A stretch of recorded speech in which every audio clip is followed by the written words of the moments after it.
Global image ఉన్న ధనుష్ గారి 43వ పుట్టినరోజు ఈరోజు. అయితే ఆయన పుట్టినరోజు సందర్భంగా ఆయన ఆస్తుల విలువ ఎంత అని కొంతమంది అంచనాలు వేస్తూ ఉన్నారు. సోషల్ మీడియా వేదికగా కొన్ని ఆర్టికల్స్ కూడా చాలా వైరల్ అవుతూ ఉన్నాయి. అయితే ధనుష్ గారు ఎప్పుడైతే సినిమా ఇండస్ట్రీలోకి అడుగు పెట్టారో అప్పుడు చాలామంది కూడా బాడీ షేమింగ్ చేశారు. బాడీ షేమింగ్ చేయడమే కాకుండా అసలు ఈయన హీరో ఏంటి, ఆ ఫేస్ ఎప్పుడైనా అద్దంలో చూసుకున్నాడా, ఎవరైనా చూడగలుగుతారా ఆ ఫేస్ని, ఈయన హీరో అంటే ఎవరు కూడా నమ్మరు, ఈయనతోని సినిమాలు తీస్తే ఆ డైరెక్టర్ కానీ ప్రొడ్యూసర్ కానీ నిండా మునిగిపోవడం పక్కా అని చెప్పేసి రకరకాల ట్రోలింగ్ చేశారు. కానీ ఆయన ఎక్కడా కూడా వెనకడుగు వేయలేదు, ఎక్కడా కూడా వెనక్కి తగ్గలేదు, ఎక్కడా కూడా లోకి అంటే రిగ్రెట్ ఫీల్ అవ్వలేదన్నమాట. తన లోపల ఉన్నటువంటి ఒక యాక్టింగ్ స్కిల్సే తను బలంగా భావించి స్ట్రాంగ్గా నిలబడ్డాడు. అదేవిధంగా ముందుకు వచ్చాడనమాట. ఆ తర్వాత ఇంకా ధనుష్ గారు అంటే ఆయన సినిమాలు అంటే ఇష్టం లేని వాళ్ళు ఎవ్వరు కూడా లేరు. సో ఆ విధంగా ఇప్పుడు గ్లోబల్ వైడ్గా కూడా మంచి ఇమేజ్ని సొంతం చేసుకున్నారు.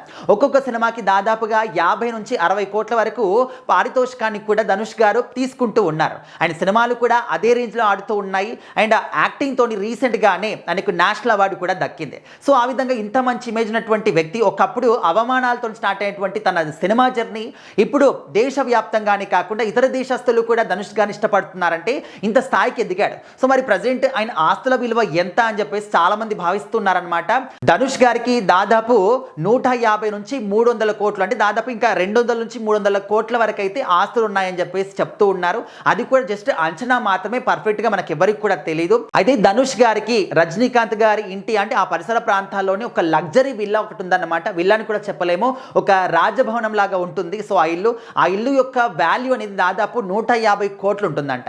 సో అదేవిధంగా ధనుష్ గారికి కార్లు అంటే కూడా చాలా ఇష్టం. ప్రతి ఒక్క బ్రాండెడ్ కార్ కూడా ధనుష్ గారి దగ్గర ఉంటుంది. సో ఇవన్నిటి వాల్యూ చూసుకుంటే దాదాపు 250 నుంచి 300 కోట్లు మాత్రం డెఫినెట్లీ ఆస్తుల విలువ ధనుష్ గారికి ఉంది అని చెప్పేసి మాట్లాడుకుంటూ ఉన్నారు. అయితే రీసెంట్గానే ధనుష్ గారు రాజకీయాల్లోకి కూడా అడుగుపెట్టబోతున్నారని చెప్పేసి పెద్ద ఎత్తున ప్రచారం జరుగుతుందన్నమాట. తలపతి విజయ్ గారు లాగానే సేమ్ ఇప్పటి నుంచే కూడా సామాజిక సేవా కార్యక్రమాలు చేస్తూ తన యొక్క ఫ్యాన్స్ తోని అంతా కూడా విస్తరించుకున్న తర్వాత తన సామ్రాజ్యాన్ని కట్టుకున్న తర్వాత అప్పుడు రాజకీయాల్లోకి ఎంట్రీ ఇవ్వబోతున్నాడు. సేమ్ లైక్ దళపతి విజయ్ బాట్లోనే నడుస్తున్నాడు అని చెప్పేసి కొంతమంది అనుకుంటూ ఉన్నారు. కానీ అది నిజమా అబద్ధం అనేది కూడా మనం కూడా క్లారిటీగా చెప్పలేం. బట్ ఈ రోజు మాత్రం ధనుష్ గారి పుట్టినరోజు సందర్భంగా చాలా మంది ఫ్యాన్స్ అందరూ కూడా ఆయనకి శుభాకాంక్షలు తెలియజేస్తూ ఉన్నారు. అంటే ఈ రోజు అని కాదు, ఆయన పుట్టినరోజు ఎప్పుడు వచ్చినప్పటికీ కూడా ఖచ్చితంగా ఫ్యాన్స్ అనే వాళ్ళు పెద్ద ఎత్తున దాన్ని సెలబ్రేట్ చేసుకుంటూ ఉంటారు. అందరూ కూడా ఆయన సినిమాల్ని అంటే మళ్ళీ రిలీజ్ చేయడం కావచ్చు, ఆ సినిమాలోని క్లిప్స్ అన్నింటినీ కూడా స్టేటస్లు పెట్టుకోవడం కావచ్చు, ఈ విధంగా చేస్తూ ఉంటారు. సో ధనుష్ గారికి పుట్టినరోజు శుభాకాంక్షలతో పాటు ఆయన ఆస్తుల విలువ ఎంత అనేది చాలామంది తెలుసుకోవడానికి ఆసక్తి ఉంటుంది. కాబట్టి అంచనాలు వేసి ఈ విధంగా అయితే చెప్పడం జరిగింది.